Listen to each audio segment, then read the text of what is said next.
30 বছর 32 বছর জেল খাটছে, ওর কোনো পরিবর্তন নেই। ও আগে যা ছিল এখন তার চাইতে আরো বেশি হয়েছে, এখন হয়েছে টপ টেরর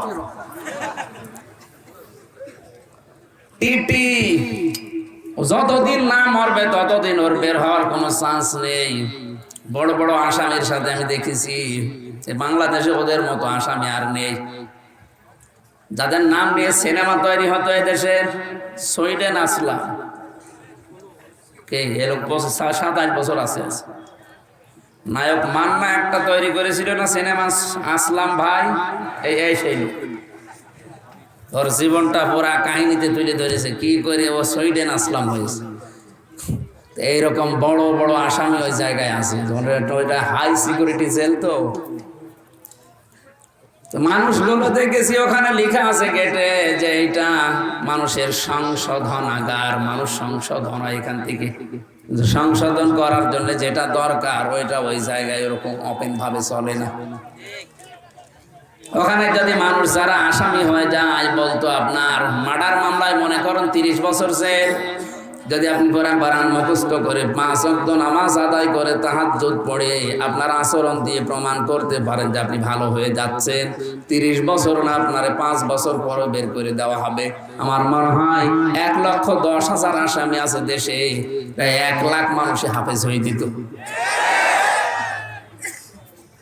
ভেতরে ভেতরে যদি জমার মসজিদ চালু করে জোহর আসর মাগরিব এই নামাজগুলো পড়ার ব্যবস্থা করে দিত, ওই সেই ব্রিটিশের যে নিয়ম চলছে ওইটা, এই নিয়ম নীতিগুলো ভেতরে যদি সংশোধনাগার সত্যি এভাবে তৈরি করতো, মানুষ আসলে ভালো হওয়ার সিস্টেম ওই জায়গায়।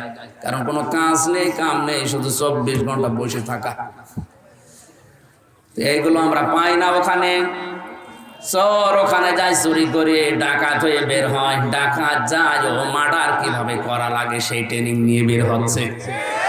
আল্লাহ জানে কঠিন কঠিন আইনগুলো দিয়েছেন যে তোমরা আল্লাহর রাস্তায় হত্যা করো, সংগ্রাম করো।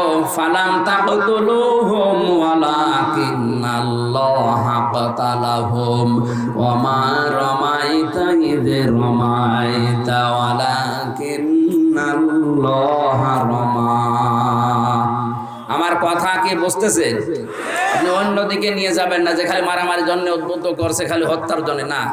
এই আয়াতের প্রথম কথা এটা যে তোমরা হত্যা করো। কার রাস্তায় করবা? ফি সাবিলিল্লাহ, আল্লাহর রাস্তায়। এই শব্দটার অর্থ শুনে যদি এখন কেউ জঙ্গিবাদে জড়িয়ে যায়, কেউ চরমপন্থা অবলম্বন করে, এটা দোষ কি কোরআনের? আপনি বুঝতে ভুল করেছেন। কোরআন কোনদিন মানুষ হত্যার পক্ষে বিনা কারণে না।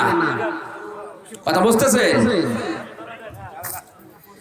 এখন আমাদের উচিত হচ্ছে কোরআনের মর্ম মানেগুলো উপলব্ধি করার জন্য তাফসীর গুলো পড়া। ইবনে কাসিরের ভেতরে মুফাসসিরুল ইকরাম লিখেছেন, ইমানদার যারা তারা সারা জীবন লড়াই করবে, সংগ্রাম করবে, ওরা যুদ্ধ জিহাদ চালাবে আল্লাহর রাস্তায়। কার রাস্তায়?